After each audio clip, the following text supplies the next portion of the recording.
तारीख थी 4 नवंबर 1979, यानी वो दिन जब ईरान ने अमेरिकी सत्ता की जड़ें हिला दी थी। वो अमेरिका जिसे अपने वजूद पर नाज था, वो 4 दिसंबर 1979 को ईरान की गलियों में गिड़गिड़ाता हुआ नजर आया।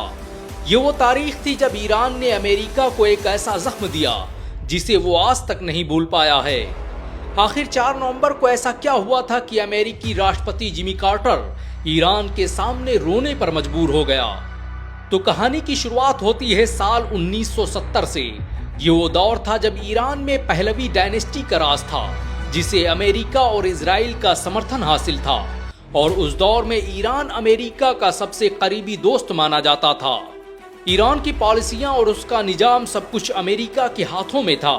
हालात यहां तक पहुंच चुके थे कि ईरान में हिजाब पर पाबंदी लगाई जा चुकी थी, मुसलमानों से जुड़ी निशानियां मिटाई जा रही थी, हर तरफ शराब खाने और मैखाने के बाजार गर्म थे, और एक चीज जो नदारत थी वो था इस्लाम। किसी भी शख्स के लिए ये नाकाबिले बर्दाश्त था कि उस मुल्क में जहां हुसैन इब्ने अली का मदफन हो, जहां उम्मत की सबसे हयादार शख्सियत पर्दानशी हो, वहां इस्लामी अहकामात के जनाजे निकाले जाएं। ईरान बेगैरती की इस हद तक पहुंच चुका था कि जब 1948 में इजराइल की स्थापना हुई तो जिन देशों ने सबसे पहले इजराइल को मान्यता दी थी, उसमें एक नाम ईरान का भी था। ईरान के रजा शाह पहलवी के इन्हीं विचारों और अमेरिकी समर्थक उसके रवैये को वहां की जनता नापसंद करती थी। जब बात हद से ज्यादा बढ़ी और सब कुछ अमेरिका के हाथों में जाने लगा, तो वहां की जनता और सरकार के बीच टकराव पैदा हुआ, और इसी टकराव ने जन्म दिया इतिहास की सबसे बड़ी क्रांति को, ईरानी क्रांति को। ईरान के शाह रजा पहलवी के खिलाफ जिसने सबसे पहली आवाज उठाई, उसका नाम आयतुल्ला खुमैनी था। वही आयतुल्ला खुमैनी जिसके बारे में कहा जाता है कि अगर वो ना होते तो ईरान आज अमेरिका का गुलाम बन चुका होता। 1960 में जब शाह ईरान ने देश को मॉडर्न बनाने के नाम पर नंगतावाद को फैलाना शुरू कर दिया, तो खुमैनी सत्ता के सबसे बड़े विरोधी बन गए। उन्होंने सत्ता के खिलाफ बगावत कर दी। 1964 में पहलवी सरकार ने जब अमेरिकी फौजियों को ईरान के आम नागरिकों से ज्यादा अधिकार दे दिए, तो आयतुल्ला खुमैनी ने ऐसी जोशीली तकरीर की कि पूरा ईरान सड़कों पर आ गया। उन्होंने ईरान के मुसलमानों को मुखातिब करते हुए कहा कि ऐ ईरान के लोगों, मेरा दिल फटा जा रहा है। इस शख्स ने हमें बेच डाला और हमारी इज्जत को मिट्टी में मिला दिया। ईरान के लोगों की कीमत अब अमेरिकी कुत्ते से भी कम है।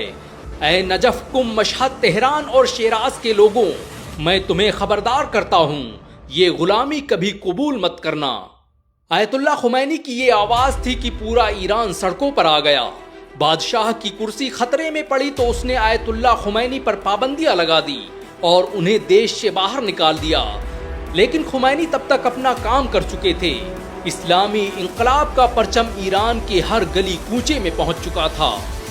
शाह ईरान ने जब आयतुल्ला खुमैनी को देश से बाहर निकाल दिया, तो ये बात भी ईरान के लोगों को नागवार गुजरी, और 1978 के आते आते पूरे ईरान में हिंसक प्रदर्शन होने लगे। सरकार ने विद्रोह को दबाने की कोशिश की, जिसके नतीजे में हजारों लोग शहीद हो गए।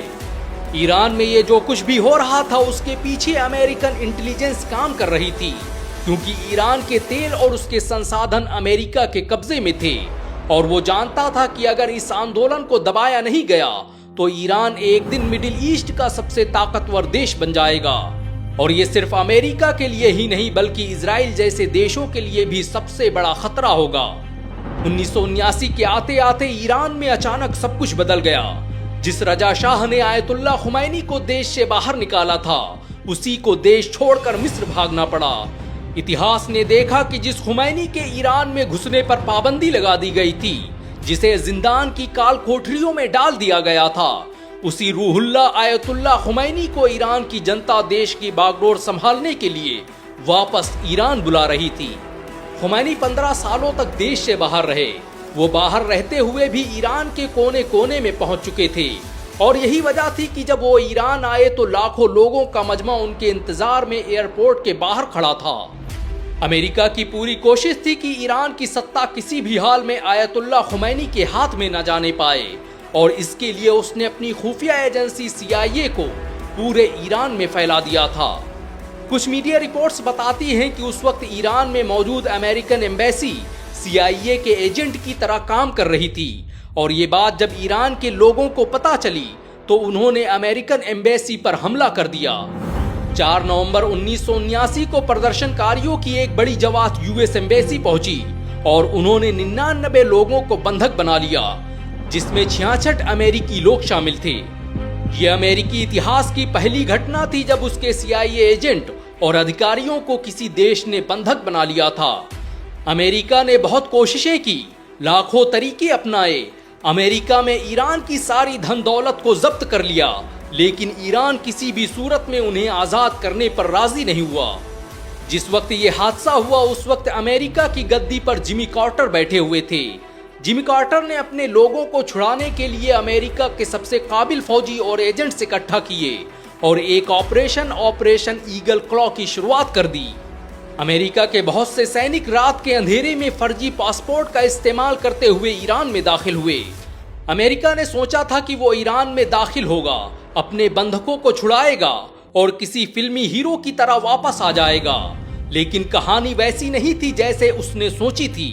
जब अमेरिकी फौज ईरान में दाखिल हुई तो उनका सामना उन लोगों से हुआ जिन्होंने सासानी और रोमन एम्पायर के परखच्चे उड़ा दिए थे। अमेरिका का ये मिशन उसके इतिहास की सबसे बड़ी गलती थी। न सिर्फ ये मिशन नाकाम हुआ बल्कि उसके कई हेलीकॉप्टर तबाह हुए और उसके 8 से अधिक सैनिक मारे गए। अमेरिका कितनी तैयारी से आया था इसका जिक्र मार्क बाउडेन अपनी किताब गेस्ट ऑफ द आयतुल्लाह में लिखते हैं कि विमान की कोई भी बत्ती नहीं जल रही थी। अंदर अमेरिकी सेना के 74 मरीन जहाज के फर्श पर पसरे हुए थे। सिर्फ जहाज के 11 सदस्यीय चालक को बैठने के लिए सीट दी गई थी। विमान में सैनिकों के अलावा एक जीप, 5 मोटरसाइकिलें, भारी एल्युमिनियम की 5 बड़ी शीटें भी लदी हुई थी। इस विमान ने 250 फीट की ऊंचाई पर ईरान के तट को पार किया ताकि वो ईरानी रडार की पकड़ में न आ सके। तट पार करते ही विमान 5000 फीट की ऊंचाई पर पहुंच गया। ये जहाज लोगों की नजर में न आए इसके लिए उसे काले रंग से पेंट किया गया था। ऑपरेशन ईगल क्लॉ सिर्फ एक मिशन की नाकामयाबी नहीं बल्कि अमेरिका के माथे पर बदनुमा दाग था। ईरान ने दुनिया के सुपर पावर कहे जाने वाले अमेरिका की औकात मिट्टी में मिला दी थी। ये वो हादसा था जिसने अमेरिका की राजनीति में भूचाल ला दिया था। यहाँ तक कि इस मिशन की नाकामयाबी के बाद जिमी कार्टर को अपनी सरकार से भी हाथ धोना पड़ा। अमेरिका तब तक अपने होस्टेज को आजाद नहीं करवा पाया जब तक ईरान ने उन्हें खुद नहीं छोड़ा। 444 दिन बाद जब अमेरिका ईरान की शर्तों को मानने पर राजी हुआ तब आयतुल्लाह खुमैनी ने अमेरिका के 52 बंदियों को छोड़ने के आदेश दिए। अमेरिका के राष्ट्रपति और दुनिया पर अपना रौब झाड़ने वाले जिमी कार्टर से जब पूछा गया कि उनकी जिंदगी की सबसे बड़ी शिकस्त क्या थी तो उन्होंने कहा कि ईरान का रेस्क्यू मिशन। अमेरिका आज भी न वो दिन भूल पाया है और न ही वो तारीख। वो आज भी ईरान को अपना सबसे बड़ा दुश्मन मानता है। आज भी अगर किसी मुस्लिम देश पर अमेरिका ने सबसे ज्यादा प्रतिबंध लगाए हैं तो वो ईरान है। अमेरिका जानता है कि 57 मुस्लिम देशों में अकेला ईरान ही है जो उसका मुकाबला करने की हिम्मत रखता है। 1979 में ईरान अमेरिका को उस वक्त घुटनों पर ले आया था जब उसके पास ना तो संसाधन थे और ना ही हथियार। आज भी अगर सभी मुस्लिम देश ईरान का साथ दें तो वो इजराइल को उसकी औकात दिखाने की हिम्मत रखता है। वैसे क्या आप ईरान को एक ताकतवर देश मानते हैं? अगर हाँ तो इस वीडियो को लाइक और शेयर जरूर करें। ऐसी और वीडियो को देखने के लिए हमारे चैनल को सब्सक्राइब करें, बेल आइकन जरूर दबाएं।